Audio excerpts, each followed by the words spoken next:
Now, on the topic of structural adjustment, on the topic of the economy, on the topic of subsidies, it's extremely interesting as an economist listening to lawyers and engineers discuss the economy.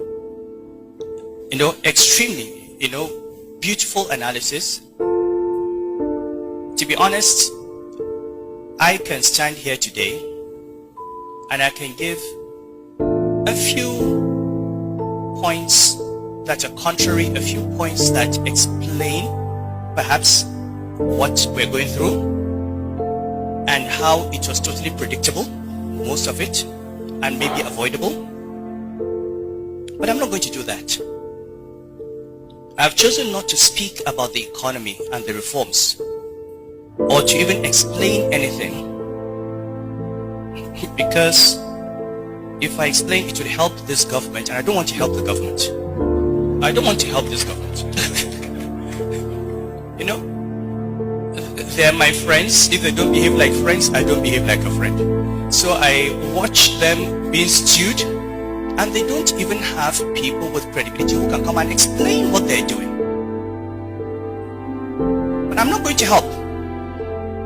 I started out helping, but I'm not going to help. I'm not going to discuss it. Let them come and explain to Nigerians why the policies that are being pursued are being pursued. And meanwhile, I'm watching a very nice movie with popcorn in my hands. I'm watching them stew. But I will say one thing. What we are going through today is, at least in part, not totally, at least in part, a necessary consequence of decades of irresponsible economic management.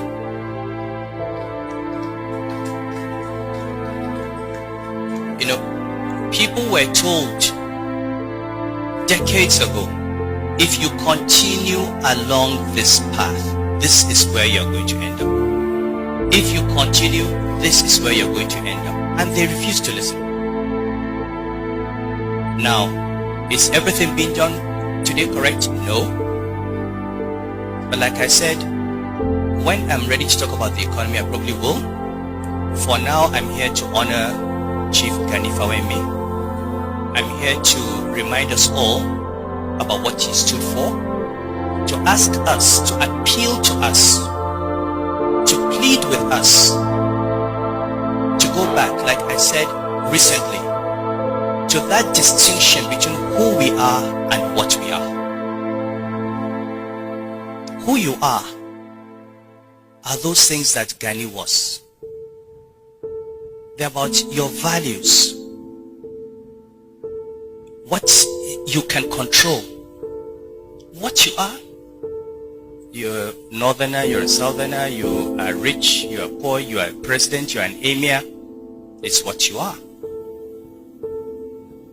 You have two lawyers. One is an honest lawyer with integrity, the other is a thief. Whether that is who he is. You have two governors or two senators or two emirs. At the end of the day, if you're a thief, you're a thief. Whether you're Yoruba or Igbo or Hausa or Muslim or Christian or a lawyer, a thief is a thief. That is who you are. If you're an honest person, if you have integrity, if you have courage, if you have self-discipline, it doesn't matter whether you have money or don't have money, whether you have a position or don't have a position, that is who you are. Can we please go back as a country to asking ourselves that question, who am I truly? You look at your own life. You've gone through many stages of what. I was a student.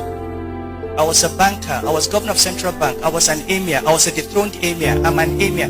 That is all what I am. That's all what I am. But I take pride that all the friends who knew me 50 years ago will say I am the same person that they knew 50 years ago. And that is who I am. You may not like it, but that's who I am.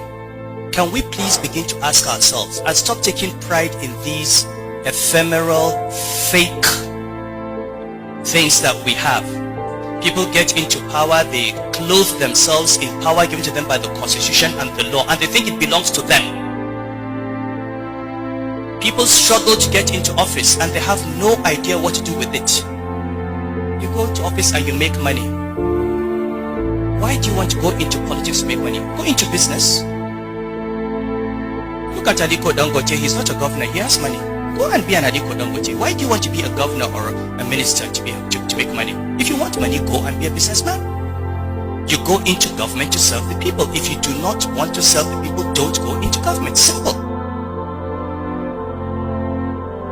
But the way we've degraded public office and the way civil society, if we go back to Antonio Gramsci, the way civil society has allowed itself to be incorporated into the processes and programs of political society is what has destroyed this nation.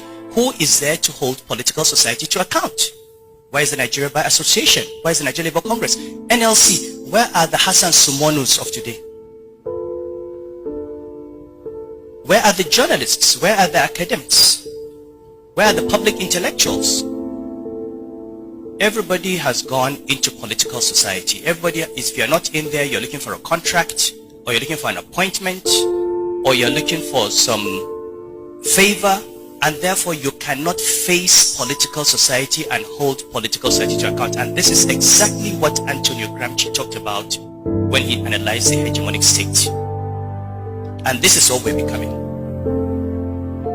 So I'm speaking at an MPA conference because you are a critical part of civil society. You are the ones who stand up for human rights. You are the ones who stand up for the rule of law. I thank my brother Femi Falana.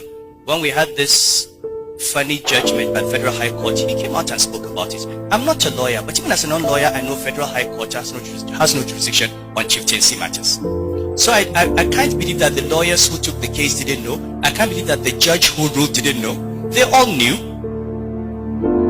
The judgment of the Court of Appeal was what everyone expected.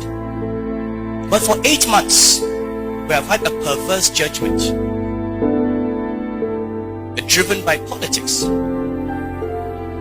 And these are the kinds of things that we need to stand up to or to stand up against. Finally, I would like us to please pray for our country, because we do need a prayer. I think there's just so much happening now, but the only good thing for me as an economist is I know that no matter how long a crisis is, with the right policies you come out of it. This darkness is not going to be here forever. Let us remain hopeful. Okay? Let us all work in our own way to contribute.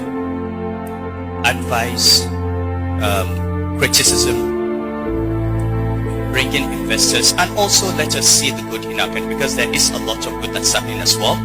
Maybe not where we're looking, but let us continue to look at the good things and hope that we'll see more and more of that.